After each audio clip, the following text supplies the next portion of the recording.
കോൺഗ്രസിന്റെ പ്രതിനിധി ശ്രീ റോണി പറഞ്ഞ ഒരു കാര്യമുണ്ട്. അദ്ദേഹം പറഞ്ഞത് 1991 നിയമത്തിനെ കുറിച്ചാണ്. അത് നമുക്ക് എല്ലാവർക്കും അറിയാവുന്നതാണ്. 1991 പ്ലേസസ് ഓഫ് വർഷിപ്പ് ആക്ട് അനുസരിച്ച് 1947 ഓഗസ്റ്റ് 15 നമ്മുടെ രാജ്യത്തുള്ള ആരാധനാലയങ്ങളുടെ റിലീജിയസ് ക്യാരക്ടർ എന്തായിരുന്നു, ആ റിലീജിയസ് ക്യാരക്ടർ മാറ്റാൻ പാടില്ല എന്നുള്ളതാണ് ആ നിയമം. അതിൽ നിന്ന് ഒരൊറ്റ എക്സെപ്ഷൻ കൊടുത്തിരുന്നത് അയോധ്യയിലെ രാമജന്മഭൂമി ബാബറി മസ്ജിദ് ഈ തർക്കത്തിന് മാത്രമായിരുന്നു. പക്ഷെ ഇവിടുത്തെ ഒരു പ്രധാനപ്പെട്ട പ്രശ്നമുണ്ട് ശ്രീ റോണി. അത് കോടതിയിലേക്ക് ഈ ഗ്യാൻബാബി വിഷയം വന്നിരുന്ന സമയത്ത് ജസ്റ്റിസ് DY ചന്ദ്രചൂഡ് തന്നെ പറഞ്ഞതാണ്. അവിടെ സർവേ വേണോ വേണ്ടയോ എന്ന കാര്യം വന്നിരുന്നപ്പോൾ പറഞ്ഞതാണ്, ഈ 47 ഓഗസ്റ്റ് 15 റിലീജിയസ് ക്യാരക്ടർ ഓൾട്ടർ ചെയ്യാൻ പാടില്ല, അല്ലെങ്കിൽ കൺവേർട്ട് ചെയ്യാൻ പാടില്ല എന്ന് മാത്രമേ നിയമത്തിൽ പറയുന്നുള്ളൂ. പക്ഷെ അന്ന് അവിടെ ഉണ്ടായിരുന്ന റിലീജിയസ് ക്യാരക്ടർ എന്താണ് എന്ന് പരിശോധിക്കുന്നതിന് പ്രശ്നമില്ല എന്നാണ് പറഞ്ഞത്. അതായത് ഒരു തർക്കം ഒരു പ്രദേശത്ത് നിലനിൽക്കുകയാണ് എങ്കിൽ 1947 ഓഗസ്റ്റ് 15 അതിന്റെ റിലീജിയസ് ക്യാരക്ടർ എന്തായിരുന്നു എന്നാണ് ആ തർക്കം അടിസ്ഥാനപരമായിട്ട് ഈ നിയമത്തിന്റെ കണ്ണിൽ. അങ്ങനെയാണെങ്കിൽ അത് പരിഹരിക്കപ്പെടാം എന്നുണ്ട്. താങ്കൾ ഈ പറഞ്ഞിരിക്കുന്ന 91 നിയമത്തിന്റെ സെക്ഷൻ 4(3)A എന്ന് പറയുന്ന ഒരു ഭാഗമുണ്ട്. അത് താങ്കൾ ഒന്ന് വായിച്ചു നോക്കണം. അതിൽ പറയുന്നതനുസരിച്ച് any place of worship refer to in the said subsection which is an ancient and historical monument or an archaeological site or remains covered by the Ancient Monuments and Archaeological Sites and Remains Act of 1958 or any other law for the time being in force, ഇതിൽ നിന്ന് exempt ആണ്.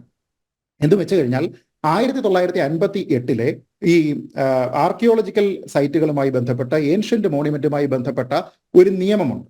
ആ നിയമത്തിൽ പറയുന്നത് പ്രകാരമുള്ള ഒരു historical ആയിട്ടുള്ള അല്ലെങ്കിൽ ആർക്കിയോളജിക്കൽ ആയിട്ടുള്ള താല്പര്യമുള്ള ഒരു പ്രദേശമാണ് എന്ന് തെളിയിക്കപ്പെട്ട് കഴിഞ്ഞാൽ ഈ പറയുന്ന റിലീജിയസ് ക്യാരക്ടർ കൺവേർട്ട് ചെയ്യുക എന്ന കാര്യത്തിൽ നിന്ന് അതിന് എക്സംഷൻ ഉണ്ട്. അപ്പൊ നമ്മൾ നോക്കേണ്ടത് 1958 നിയമത്തിൽ എന്താണ് പറയുന്നത് എന്നുള്ളതാണ്.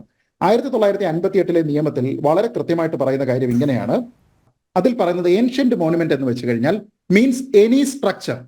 ശ്രദ്ധിക്കണം, അതിൽ വേറെ ഒന്നും പറയുന്നില്ല. Any structure, erection or monument or any tumulus or place of interment or any cave, rock sculpture, inscription or monolith which is of historical, archaeological or artistic interest and which has been in existence for not less than 100 years. ഇതാണ് അതിന്റെ definition.